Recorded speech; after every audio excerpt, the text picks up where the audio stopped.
Mudanças na educação durante o governo de Getúlio Vargas. Getúlio Vargas assumiu o poder do Brasil após a Revolução de 1930, onde Washington Luiz foi destituído do poder e Júlio Prestes foi impedido de tomar posse do poder. No governo constitucional 16 de julho de 1934, foi apresentada uma nova Constituição contendo 187 artigos. Pode-se observar que foi preservado alguns pontos da Constituição de 1981. Respeitou-se o princípio federalista, o uso das eleições diretas para escolher o executivo, legislativo e a separação dos poderes executivo, legislativo e judiciário. No que diz a respeito à educação, iniciou-se o desenvolvimento no ensino superior e médio, com o objetivo de preparar as novas gerações para o trabalho e o avanço na economia. Foi criado o ensino primário público, sendo gratuito e obrigatório. Também defendia o ensino religioso nas escolas. O novo Estado foi marcado pela ditadura de Getúlio Vargas no período de 1937 a 1945, onde o governo era centralizado e autoritário. A base do governo era inspirada no fascismo italiano e polonês. Pode-se dizer que fortaleceu a relação com os trabalhadores, aparelhado o sindicato e criou a CLT. O governo queria expandir o ensino primário para a questão combater o analfabetismo, o poder suprir a necessidade que o país precisava naquele momento, no que se refere ao desenvolvimento do Brasil. Na era Vargas, pode-se dizer que foi um período marcado por várias alterações e passou por inúmeras modernizações. Trouxe transformação significativa na política, economia, social e cultural para o Brasil. A educação foi uma das transformações nesse período, onde passou por reformas e debates. No entanto, a reforma de Francisco, que tinha como objetivo a construção de um sistema nacional de educação, teve resistência de alguns setores, entre eles a Igreja Católica e os proprietários dos colégios particulares. Essas transformações ocorreram ao longo do tempo em diferentes contextos. A era Vargas foi dividida em 3 fases: governo provisório, governo constitucional, Estado Novo. Após a Revolução de 1930, o governo de Getúlio Vargas realiza a transformação significativa das políticas públicas, com o objetivo de atender a nova configuração que o país estava vivendo nesse momento. Era preciso sair do rural para o urbano, a economia deveria ser agropecuária para o industrial. As mudanças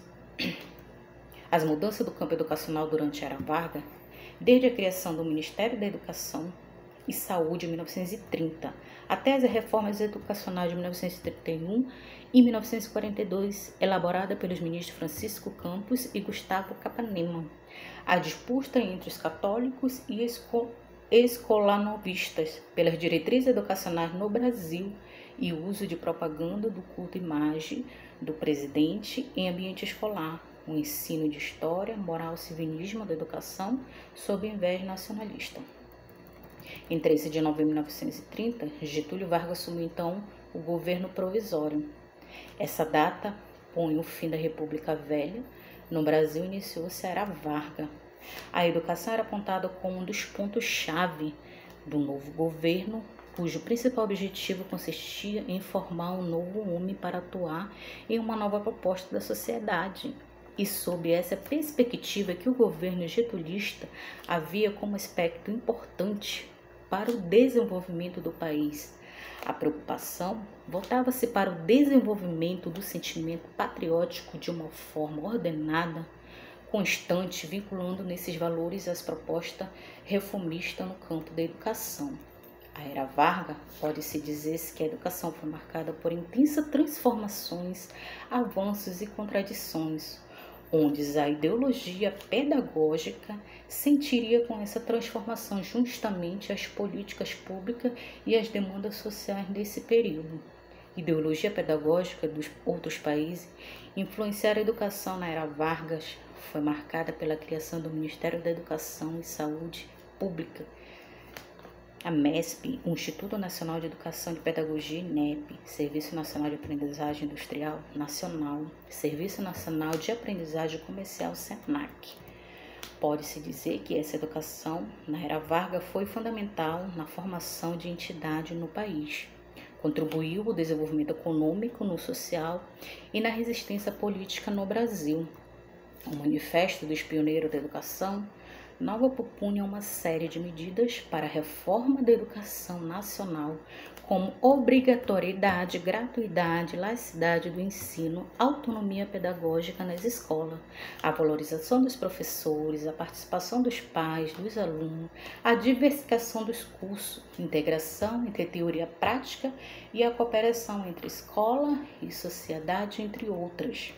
As mudanças realizadas por Francisco Campos modernizava-se a educação brasileira como sendo obrigatório a presença no mínimo 3/4 das aulas. Caso o aluno não tivesse mínimo na presença, ficava impedido de realizar o exame final. A reforma também promoveu a homogeneização da cultura escolar, o ensino pedagógico em todos os ambientes educacionais do país, modalidade ensino técnico, profissional, industrial, comercial, normal, agrícola. Essa reforma foi chamada de Lei Orgânica do Ensino e passou a publicar vários decretos e leis. O segmento clássico está voltado para a pessoa com habilidade nas ciências humanas. O segmento científico está voltado às pessoas que identificam na área de ciências naturais.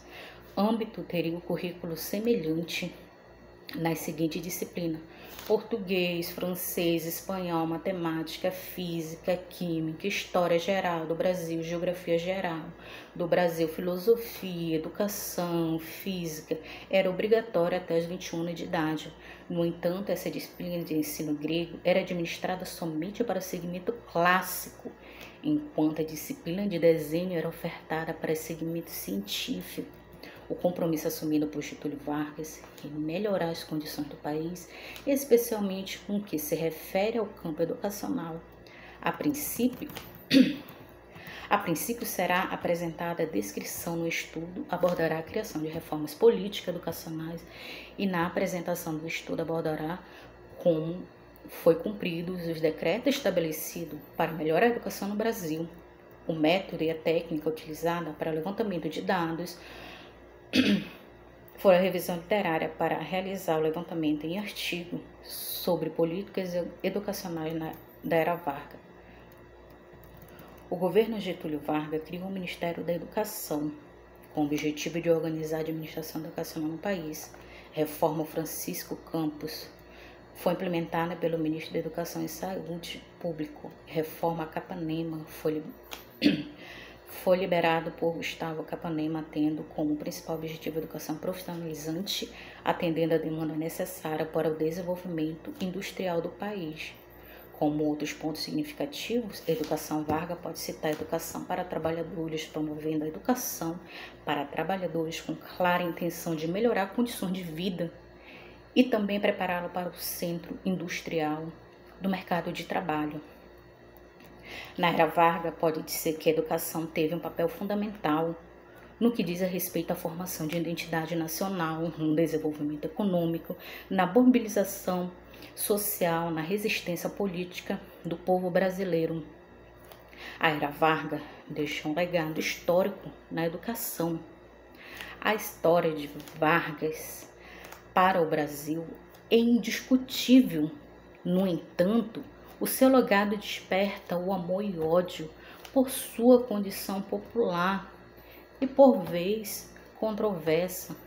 Com isso, pode dizer que a Era Vargas foi um período relevante e significante para o Brasil. Vale ressaltar que as teorias educacionais são divididas em dois grupos, as críticas e não críticas. Com esse entendimento, apesar dos avanços ocasionados com a escola nova, não podemos deixar de apontar o seu caráter, reprodução social, cultural, estabelecendo o contexto escolar.